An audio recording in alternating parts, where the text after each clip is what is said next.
Hey Joe, how you doing today? Fantastic, Mike. How about you? I'm doing good. Another podcast. We've ramped up from some of our quarantine, and now we're ramping up, and we're now inviting some guests. So who are we going to bring on today? I think we should have Mike Brannon on. In fact, there he is. I see him. He's everywhere. Snuck in there, yeah.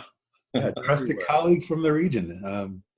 Mike's one of the first guys. I think both of you guys I met you very early in my tenure here in Charlotte, almost 6 years ago now. And it was at that meeting that you guys sponsored, Chief, back in 2014, I think it was.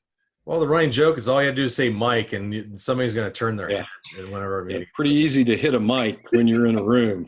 Oh, man. Absolutely. So yes, we do have Mike Brannon on the call today. He's a good friend, mentor, and he's done a lot here in the Charlotte community. So super excited about having him on the podcast, especially with you here on the podcast, Joe, with your expertise. So I'm gonna sit back and I'm gonna do our little PTI questions, and I'll kind of hit the topic high level, and Joe, I'll let you kind of dig in with Mike. So super excited about this. We got a lot of cool topics to talk about, and there's some interesting talking points. So with that, we're going to talk about the obvious, right, with COVID, but I think this is a little bit more strategic in some of the things that we're going to talk about. So with COVID, Mike Brannon and Joe, and I'll leave this to you, Mike, for the big question, decision-making processes, right? So this whole COVID thing came almost out of nowhere, unless, maybe you guys were tracking it. So, how did COVID impact your decision-making process, let's say coming up to that decision? And then, how is it, kind of impacting you on the backside?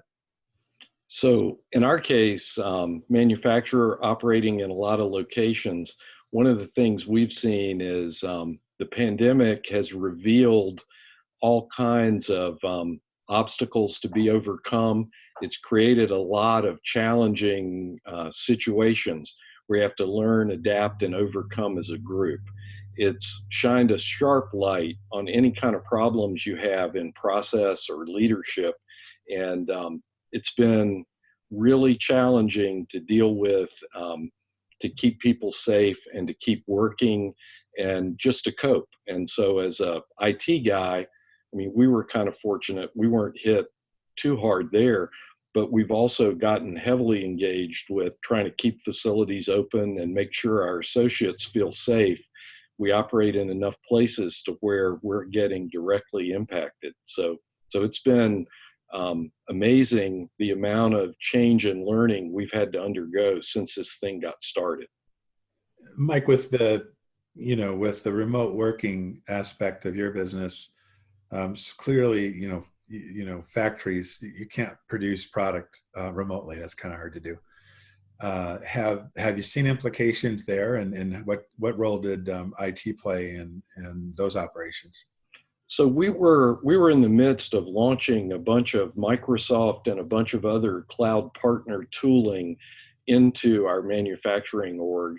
And so I've been facilitating, kind of a technical facilitator for an actual COVID-19 response group that HR and manufacturing is using. So we've been investigating advice from CDC, other factual sources, and then sharing that out. So we'll have plant folks that are, say, in the Chicago area that's currently very hard hit. We have to keep them safe. And so we've been adapting both what we do in a plant to make sure that things are cleaned up when positive cases ensue. And then we're also tracking with some partners. There's a partner we use called Process Map, cloud-based solution that we're in the early days of deploying. So as we built that out and then adapted that solution to cope with this problem, it's been kind of an ongoing learning journey. And our IT group got swept right up into that as a part of keeping the wheels on and helping the business take some of these sharp curves that we've had to navigate. Yeah, it's No doubt. I'm sure you're still, working through all of those sorts of things. In terms of business applications, you hear a lot of companies when the work from home orders came, really struggled to get, their operations cleaned up. And I know you guys just did a big SAP project not that long ago. How did you guys fare during all of that? And what comments might you make about your readiness for the work from home scenario for the business folks? We had started a journey a few years ago away from a very traditional on-premises environment. My original reason for becoming an employee at National Gypsum 35 years ago, I arrived as a network designer and an application developer for an IBM mainframe that we just recently rolled out the door after completely retiring it. And so we've been in this switch that began far before this event happened, where we were leaving traditional sources of IT service and moving out of the data center. We partnered with Microsoft, ServiceNow. Our SAP that replaced the mainframe ERP we had custom written was very much a hosted environment, an outfit called Syntax over in RTP. So having made a bunch of these moves, we were pretty well suited, really, when it came time to pack up and move. There were a few other things we did when we rolled Windows 10 out. We shifted from an environment where we might have been about 60-40 laptops to desktops to where we were probably 85 or 90% laptops. And so all those things had happened, fortunately for us, and kind of wrapped up by about January of this year. And so when this thing unfolded and people were required to go home, we didn't have the kind of mad scramble that some of my peer group here in town had. And, we'd been fortunate to have made some of those investments and completed some of those efforts ahead of this thing. So it fit in well for us. Yeah, isn't it funny? I mentioned on a previous podcast, Chief, that I'd gotten some calls from folks at Snap because I've always been a big cloud first sort of guy, and the transition was made pretty easily. As I think I mentioned to you, Mike, that Mike Brannon, that is, that we had a bedbug crisis a year ago, and yeah, we got a test run on the whole work from home thing. So yeah, I know what you're saying, and I think people don't really appreciate the effort that goes into that and the planning that goes into it. You have different sort of relationships with vendors when you're in the cloud and you're in somebody else's run platforms. You still can't take your eye off it. You still have accountability and responsibility for it. And it's a huge organizational evolution to make. So just speaking directly to IT, which is where I've lived for most of my career at National Gypsum, when we left the mainframe, there were 3 teams of people that either reskilled and retreaded or retired or left the organization for a career elsewhere. And so that was a huge shift for us. I know lots of other businesses, as they kind of make that move from being very on-premise committed to being more cloud committed, that's something everybody struggles with. I mean, even my Windows team, which was very deep into VMware virtualization, but also very deep into things like tuning a SAN. I mean, we're still running in a hybrid mode where a little bit of that is a part of what we do, but their jobs have all shifted into PowerShell-based command line things that they do in Microsoft Azure. And so, you either, in IT, those of us that have lived that for a while, you're either learning the new stuff and moving on, or you're probably, trying to, I don't know, be the greeter at one of the local retail operations, which you'd be out of business either way now, right? Yeah. Hey, listen, there's nothing wrong with being a greeter. All there is now, because nobody's greeting anybody. Can't see your smile with your mask on. So yeah. I think the skill sets are going to change too.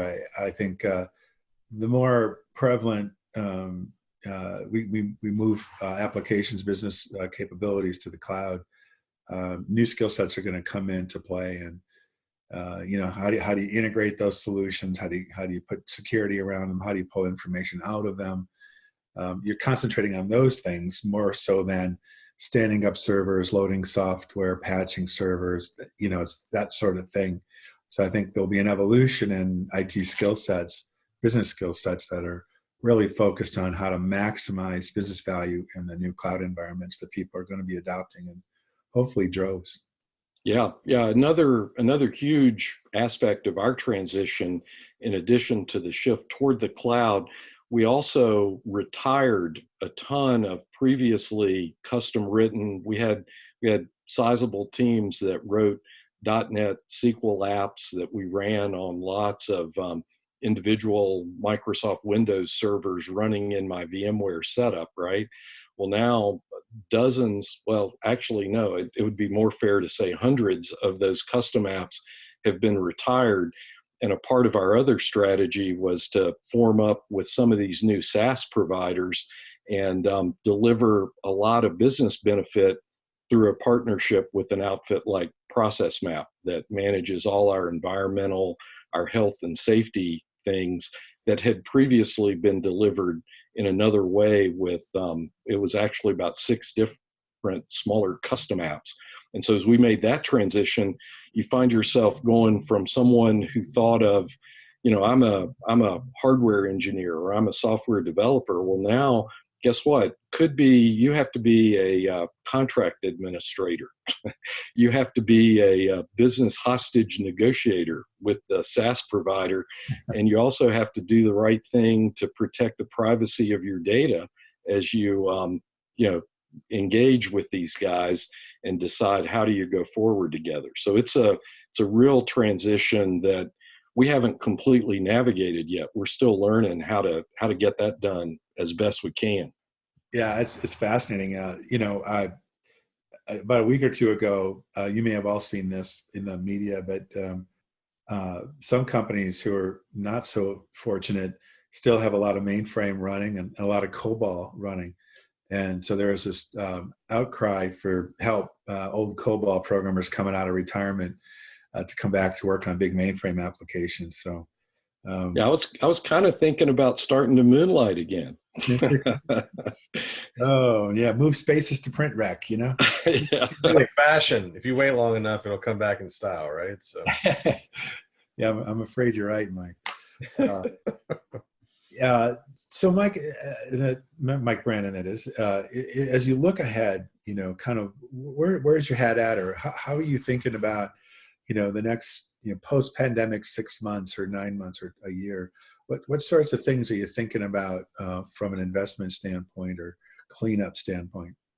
Well, a bunch of things emerge. I mean, I think we're still kind of at the beginning of a whole new way that we're going to have to live for quite some time. And, without getting all political or a little off track from kind of my lane that I ought to stay in, I think it's going to be a while before we have vaccines. I think it's going to be a while before life approaches what we thought of as normal. I'm not sure normal's ever going to be normal again. One of the things that we're seeing, construction industry that we're affiliated with in some markets is still going strong. In others, it's faltering significantly. I'm not sure that commercial real estate makes sense. I mean, if everyone can go home and to a significant extent get their jobs done, it could be we don't all pack up and go back to the office the day the governor gives us the all clear. In fact, I know that's not what National Gypsum's going to do. And those kind of things, I think, have big implications long term. Near term, we're doing what we can to learn what's the safest way to engage all our associates, whether they have to go into a factory to get jobs done or whether they have to potentially go back to the office for at least part-time work. We'll probably be planning for the next 6 months to a year around how do we maintain social distance? How do we wear masks? How do we do deep cleaning? I was sharing with you guys before we got going, we remodeled our building recently in a way that makes social distance very difficult to achieve. So I think there's going to be some interesting things going on there. We also are in the midst of continuing that evolution into the cloud and continuing to try to be as resilient as we can be, and as flexible and adaptable to some unpredicted changes. I mean, we'll go along. Our fundamental business model, thankfully, hasn't been disrupted too bad just yet, but we're also trying to figure that out as we go. In IT, I think we'll continue to be leveraging some of these new tools. All of a sudden, people love this new thing. You could call it Zoom, you could call it Ring Central, you could call it Teams, and we're, I'm sure, going to continue to help the business find value in some things that people weren't even aware of until this pandemic started. Yeah, I think you're right. I was on a call with a group of people from Minneapolis this morning, and one of the Fortune probably 200 companies that was on the call, I won't mention their name because I don't want to announce or pre-announce anything, but they were mentioning that, in terms of the future, they're already saying they've got all these buildings with tens of thousands of employees all over the U.S. and around the globe.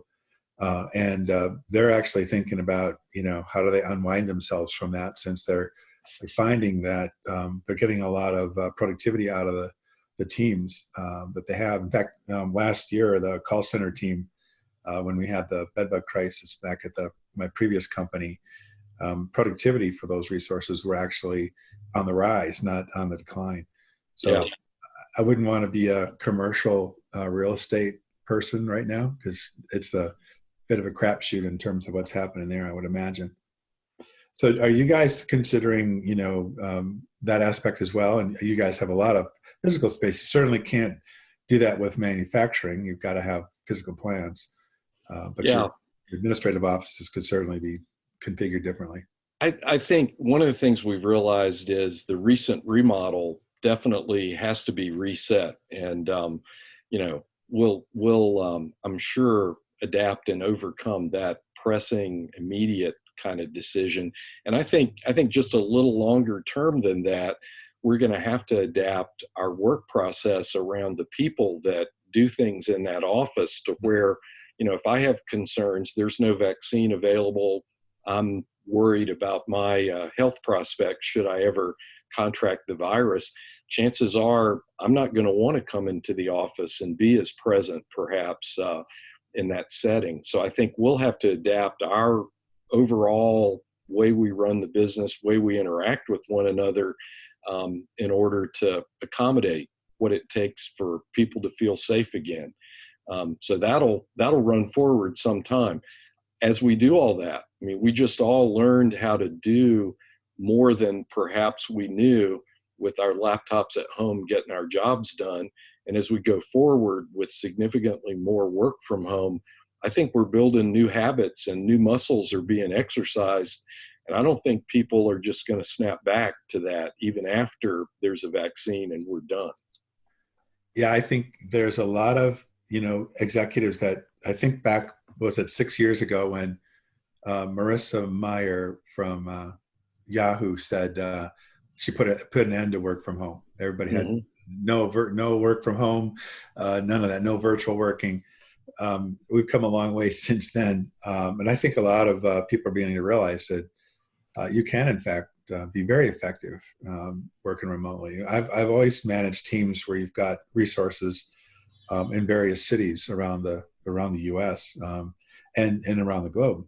And you begin to realize you don't really physically have to see someone every day. I think there'll be some balance that we'll have to strike, but it's anyone's guess as to what that looks like. Well, I do think scaled agile framework and those sorts of things, if people are implementing agile processes, how do you do those effectively remotely? I think there's going to be some learning that we'll do there. Mike, you were going to say? Just to stack on what you're talking about, video conferences, I've been an advocate of it. It saves me time and money in the technology business and the brokerage business. But I want to have that one-on-one conversation. Nothing really beats being there in person, but I've been just an advocate of using these technologies. And now it's here. The bandwidth is finally fast enough. If you look at Charlotte, we had Google come to Charlotte, and all of a sudden all the bandwidth providers bumped it up. So we have the infrastructure now. But now the technology, if you look at the videos, it's good enough where you're almost sitting right there, and people are gonna get so used to this that it's going to change to be a hybrid model.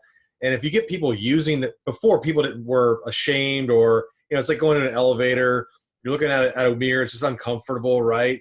But now people are gonna have muscle memory, like you talked about, Mike Brannon, is they're gonna have muscle memory of doing these videos, and who cares if your kids walk by or a dog barks? It's gonna be business as usual, and that's it's not a bad thing, right? I think it helps the pool of candidates you can call on, the talent that you can go after, and it's really gonna help those creative businesses really kind of make some advantages. So, Mike Brannon, I'll push this back in your court. How do you plan for like these unknown shifts? Well, so one thing we've always done at National Gypsum is try to focus on building some resilience.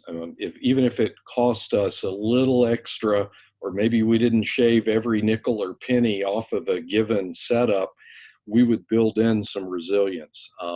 I can remember back, not many people in Charlotte will remember this, but I lived here during Hurricane Hugo, and we had built enough resilience into our on-premise data center that we had a big motor generator and a giant bank of batteries. And so, if I wanted to take a hot shower or check in on what we were doing, I'd go to my headquarters building. So we've kind of always, as a company, been willing to make that kind of investment. And I think that's also why we had made some of the investments and some of the planning around our move to the cloud to be a very resilient thing. And it's also why we sort of skated through this latest Black Swan event to some degree.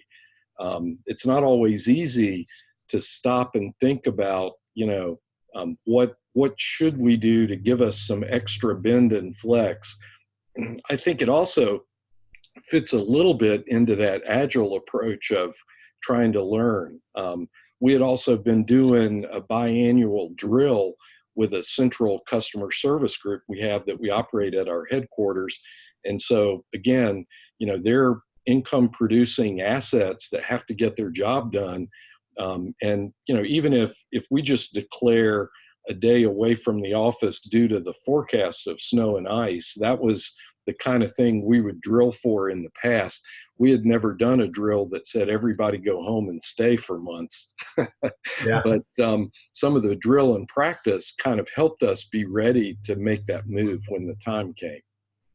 Yeah. Go ahead, Mike. You were going to say? Nope. Go ahead. I think it strikes me that a lot of folks in the C-suite that maybe were a little bit, I'll say, either resistant to, the digital transformation that's underway, or, not caring too much about it. I think this give them some, newfound respect for what's possible with technology.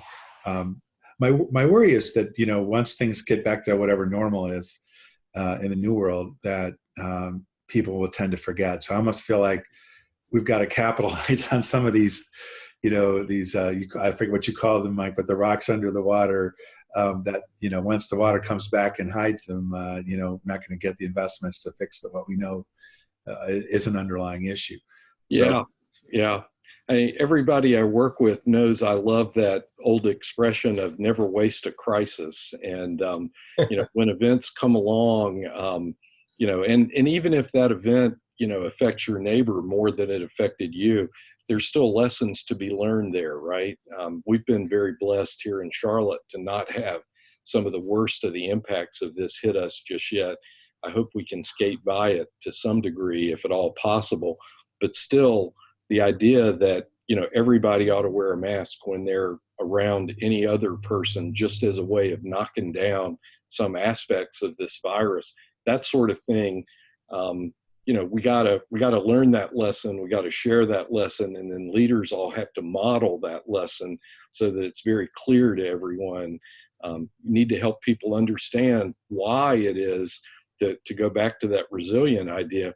You got to talk about, well, why do we need to do this? It's like, well, being in South Park for many years, South Park was the home of Bill Backhoe digging up cables. And so we would have all sorts of power and other alternatives. We've got right now 3 different fiber connections on 2 different access quadrants in and out of our building. It's all because of Mr. Backhoe there. And, those kind of things cost a little bit more, not a lot more, but when they're there and you need them, you need to also remind management that, hey, our neighbors across the way there, I won't say who, but they have a big label that involves sugar water. They're like down, and we're not. And guess what? It's because of this. That kind of goes into the next big topic for you, Mike and Joe. We're talking about resilience, right? So if we were to coin Cloud 1.0 to be on the front side of COVID, and we say, hey, Cloud 2.0 is on the back side of COVID, how does that make you look at it today? Because you got to imagine these products are going to change, right? And there's going to be certain brands out there that are trying to, expand their product suite as much as they can and land grab, right, to make sure that nobody else kind of penetrates in there. So knowing that maybe the current state that some of those providers, Cloud 1.0, how does that change how you look at now maybe Cloud 2.0? So, Joe, kind of pass the mic to you and Mike Brannon and how you guys would break that down. Yeah, I think it's a great point, Mike, or Chief. I'll call you Chief because that's who you are. I think first name basis. That's good. It only took us like 5 shows. Thanks, Joe. No, I'm getting there. You got to remember I'm older now. I think the whole movement to the cloud is going to change the skill set. We talked about that earlier in the podcast. I think it's going to change how you manage vendor relationships because, I think, we used to try to beat down vendors. I'm not saying we won't do that in the future, but you're almost going to need to think about win-win because you want them to be your partner. And in that context, for me, it's like I want to understand why they want to be a partner to the companies that I work for, what value they want to get out of it. And I think if you can have that sort of win-win scenario, you're going to end up on a better playing field. But I think the skill sets are going to change, the attitude towards them. I think the skills you need in IT in terms of how do you integrate those systems, how do you pull information out of those systems, and then Mike Brannon, this is an area where you're pretty passionate. How do you keep them all secure? If they all have different platforms and different security profiles, how do you do that? How do you get to simplified sign-on, or how do you protect that data? And how do you do GDPR and PCI and everything else when you've got all of these cloud platforms? I don't know if I'm sure you've given that a lot of thought. Well, it's something that I find myself more engaged in now than I would have ever imagined. I mean, you also have to be willing to learn and adapt as you go. We were kind of laughing about this before we got started. I can remember days as an early security guy where this one partner we had named Microsoft created almost all the problems we were trying to fix with all manner of best of breed partners and solutions, patching up these things. Now, all of a sudden, I wake up and I'm in a world now where they've made tremendous investments in security tooling, tremendous investments in solutions. And so part of what we're doing down that Cloud 2.0 route is you find a provider. Microsoft's one of ours that is huge right now, and you light up with their market basket of solutions all kinds of things that have really brought me closer and much more in their embrace than I would have ever imagined. I would have never viewed back in the day, many years ago, Microsoft as my best security friend. But right now, they're helping us out with a bunch of retention and data management, content management needs. They're helping us with all manner of security solutions in a very mature and very well-developed way. So things evolve for sure. They certainly have, and I wouldn't have imagined this, say, 10 years ago, when we were, when they were in their evolution. And clearly now with their new CEO, they've got their act together, it seems to me, and the platforms keep getting richer and better all the time. And that win-win aspect. I mean, I'm totally there with you 1,000%. And when you find someone that you believe is a partner, then you want to leverage. For every dollar you send that partner, you want to do what you can to take their solution and wring all the benefit out of it. So I've been kind of consciously removing some separate third-party solutions that we used to have to do various things, and shifting, as I've spent what I've spent with Microsoft, I've shifted, a lot more of my solution set toward them or to other partners, some of the SaaS partners that we have that have replaced a lot of my custom apps. Those are things that we're very conscious about now that back in the day we didn't tend to do. We're very deeply engaged with Ring Central. Initially, we had made big investments in our data network as a part of the big SAP project we did. We had to have ERP data flowing throughout the warehouse and every part of every plant. So you wake up and you realize, oh, we could put this IP telephony cloud-based phone system in place. We could eliminate all kinds of costs and separate gear and equipment. So we rolled down that path. We then brought Ring Central to headquarters just ahead of the pandemic's arrival. And so it made, again, sending everybody home relatively simple for us once people got over the fact that, you could use, this Ring Central thing from your house and have the appearance of still being at your desk. So that was all a win that was facilitated by having some of those partnerships that we were trying to wring every dollar and nickel out of. I think about the transition we've made over the last 10 years or so, and I remember, your office phone number used to be an important thing. Now I couldn't tell you what my number was in my last 5 years. It just we use Skype for Business, and you never called anybody any other way than through that client. Now Teams, Yep. Yep. and Ring's got the same capabilities. So it's funny how that evolution works. And what's your phone number? I don't know. Yeah. Call my cell. And who'd have ever thought that you wouldn't even have a landline copper wired phone number at your house, right? Yeah. So Yes, very much so. Remember those early VoIP days, and I remember Cisco saying, you don't need a phone at every desk. And I remember people going, are you kidding me? What the heck? How are you going to make a phone call? You got to boot up your computer? How's that going to work? No, the resistance back then, and now it's just like, well, yeah, what's the big deal? Yeah, I think that's a bridge we're going across, and some new muscle memory is happening as people are doing all this from home or from their mobile device. Yeah. And a whole other thing I have to say, we've adopted heavy reliance, replaced a bunch of separate third-party best-of-breed solutions with Microsoft mobile solutions, and pushed all our folks to use the mobile apps that Microsoft delivers. And that's working out great too. So again, not something I would have thought they would do as well as they have, but they've done it. And hats off to them. They're helping us cope and helping us get through this. Yeah. What are you doing on the identity access front with all the different cloud providers? Do you have a solution in place, or? So we do. What we're doing is a long time ago, we started processing payroll with outside support. We moved to Ultimate Software's UltiPro a little while ago. They've recently gotten really good at connecting to other things. And so our Microsoft Cloud environment is very connected into our UltiPro. So as a person's onboarded, their data flows into my Azure Active Directory. We use Azure Active Directory as a single sign-on source that takes us to these SaaS providers and of course to all our internal apps. And so it works really well.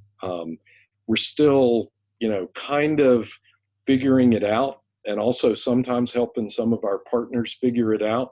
What we find when you have to glue things together and kind of knit people together, ServiceNow, another partner we adopted about 3 years ago, has been really great about helping us deliver both IT, HR, finance, and other kinds of business services around the employee base.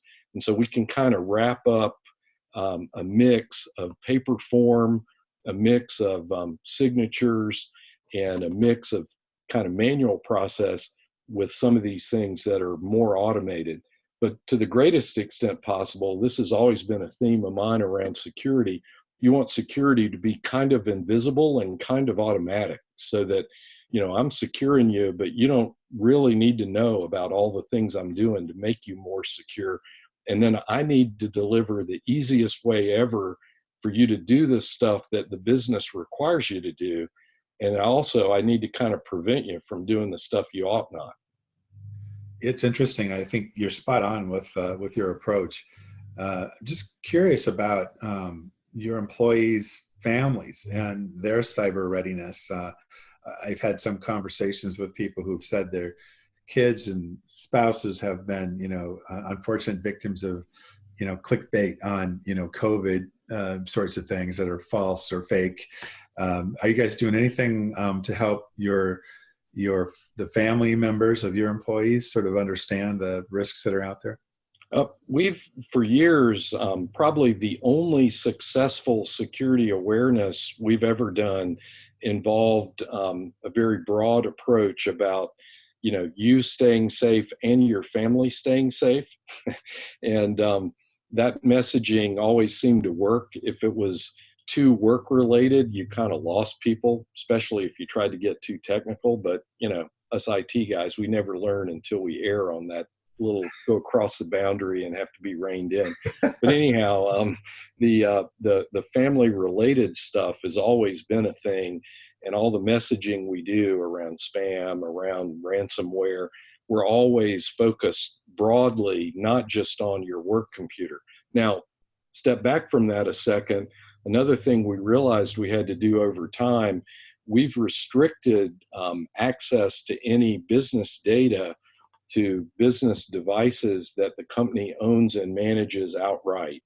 And we just, you know, lots of people, and we were at a point in time very big about bring your own device. And it was kind of at a point in time for us, it was perceived as a good way to onboard use and allow people to have access. But you wake up and realize, in our case, that there were issues around Apple and others trying to do a great job protecting the privacy of their user, and might be closing us out. So we just decided a while ago, it's about 18 months, 2 years ago, we just decided to embark on a program where we were going to provide a company-owned device, a fully managed company-owned device, as a part of our mobile program. And we would do that, as we've always done, with our desktops and laptops. So that's kind of where we've landed. We'll take a very broad educational approach about protecting all of us, because we sink or we swim together. And you know, if you're taking your laptop, your business laptop, out of the office home, and your home is a nest of malware, could be you want to try to fix that. Yeah, it's kind of a scary thought. You think about, you know, all those devices sitting on home networks with the kids and spouses and whomever else might be there, and, you know, you're all sharing the same, you know, bits and bytes. So it's a little unnerving at times. Yeah, and I mean, there are people, I'm sure we're going to have headlines coming at us where people have, you know, gone home, some sort of vector, some sort of vulnerability attacks them in their home office. And if they're in a setting from a business perspective where the business doesn't defend itself well against that, that becomes an attack vector that hoists that poor group up, and they end up in the headlines in a bad way. And those are the things you always hate to see happen. Try your best to prevent any way you can. Yeah, I think there's a lot of unknowns, right? People working from home, and again, some of these the bad guys, the red teams, are not always telling you that they're there too, right? So, Oh no, yeah, they like to lurk and harvest all that they can, and also, if they grab hold of Mike, they might want to pivot from Mike over to Joe, right? yep, the money tree that keeps growing. So with that, Mike, we had met and coincidentally with Joe, right, through the IT community. So fortunately, from Ballantyne IT perspective, we had our first cybersecurity meeting. This was probably 2005-ish, 2007-ish, I want to say. Hmm. Yeah. And you were one of the panel members and talking about cybersecurity. And that whole journey has really kind of accelerated here in the last couple of years. Can you talk a little bit more about some of your passions in the cybersecurity and how you give back to the community? Yeah, so I've always been a big believer in community. My extremely extroverted wife, who one of our priests used to refer to as the mayor of St. Matthew, has taken an introverted programmer and made me extroverted enough to pass as an extrovert among IT people. And as I got out in the community and learned and furthered my career, it just became apparent over time that you needed to give back. And so I'm always seeking some part of the IT community that does some networking, because I enjoy that, but it also has a charitable component. And so when you cranked up, and then you and I cranked up the CISO Roundtable associated with Ballantyne IT, I thought, that's something I need to make an investment in. There's a charitable component where we've worked with Pat and the E2D guys to deliver laptops and hotspots to folks, and many other forms of charity like Isabella Santos Foundation and others that we've been engaging in over the years. And I think people always want to form together in a team and deliver something of meaning and something that can help out the community. So that part of it's been nice. And then having that network of peers and advisors that you can tap is extremely valuable. There have been people that have had career changes that benefited them tremendously through it too. But even if it's just a small thing where I've got this issue that I'm wondering about, and I've got this crowdsource that I can go to that I know is a very trusted and wise group, those are investments worth making.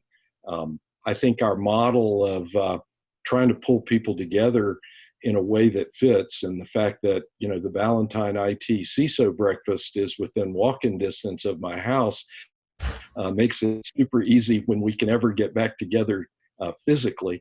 But now that we're all virtual, it's even easier in a way, as long as you can find some time to get together. So no excuses to not network and connect, right? Well, having an influencer like you, Mike, really helps the community and bringing it together.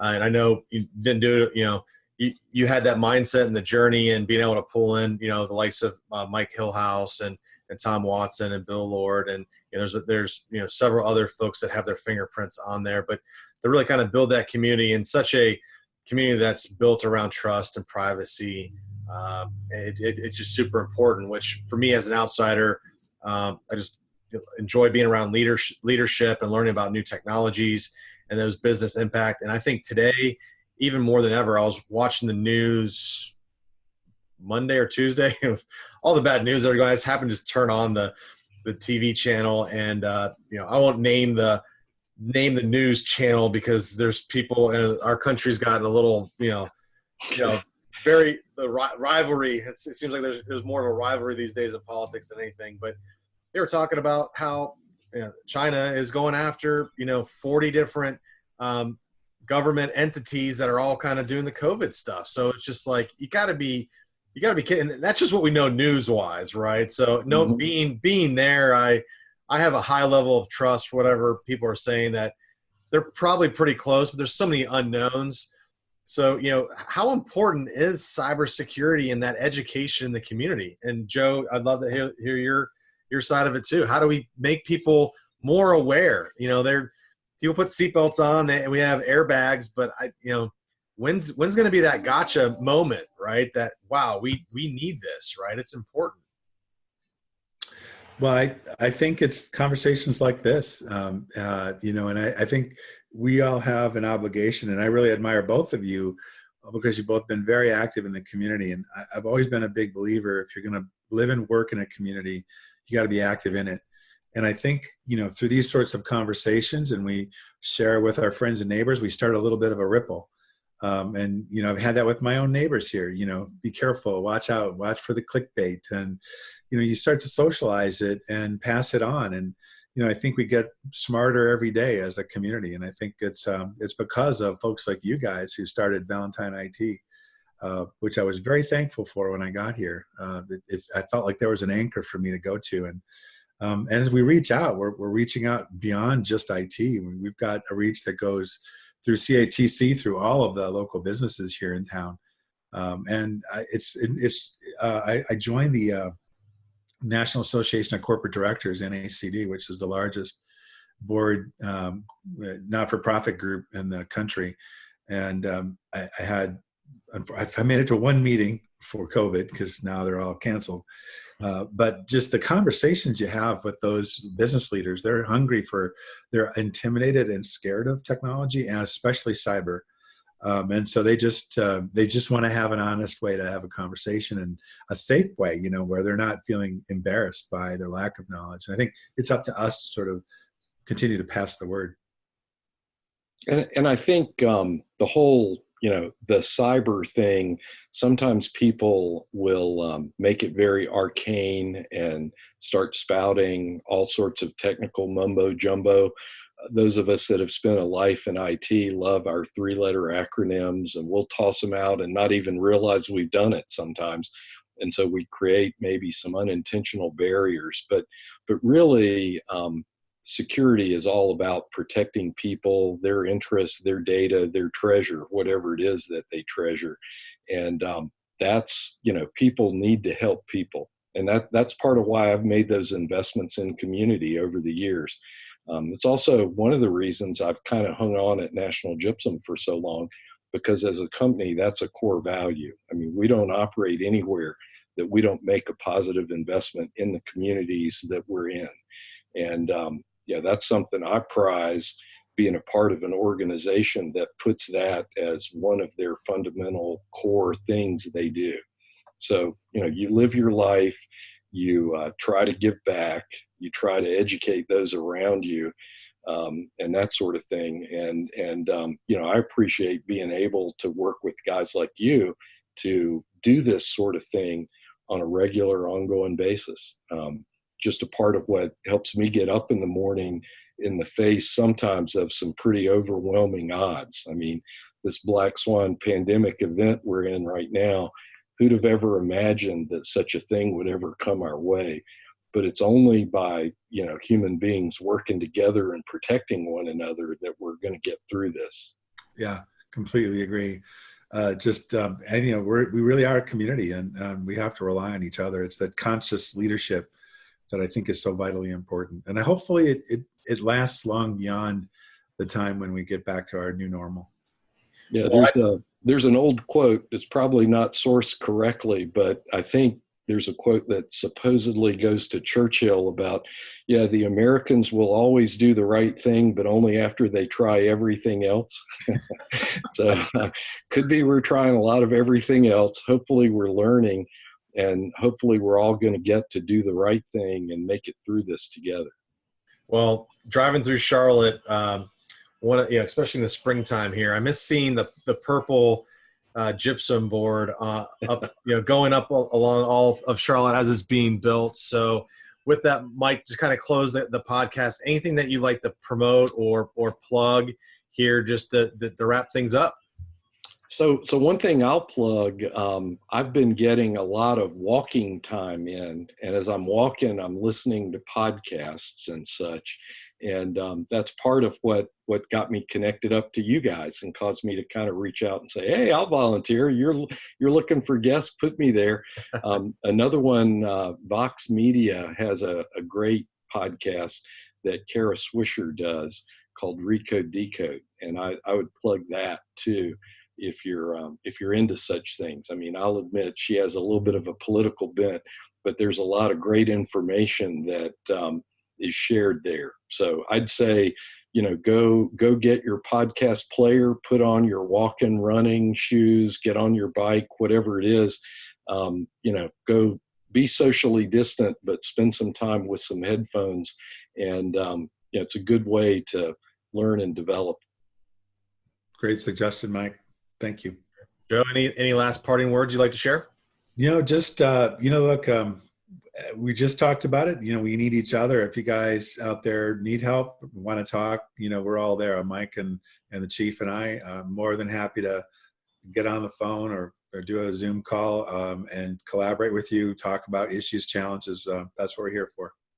Well, Mike Brannon, thank you so much, and in National Gypsum, but also thank you for what you've done in the community. You've been a tremendous leader for selfish reasons with the Ballantyne IT professionals, where we're really close with. Lake Norman, I know there's other groups too that you're a part of to help build this community, and we need leaders like that. So thank you for paying it forward, everything you do, and we'd love to have you again on the podcast for take two. So enjoy your weekend, Mike. Yeah, it's been fun. Good talking with you guys. Great weekend, guys. Take care. Thanks.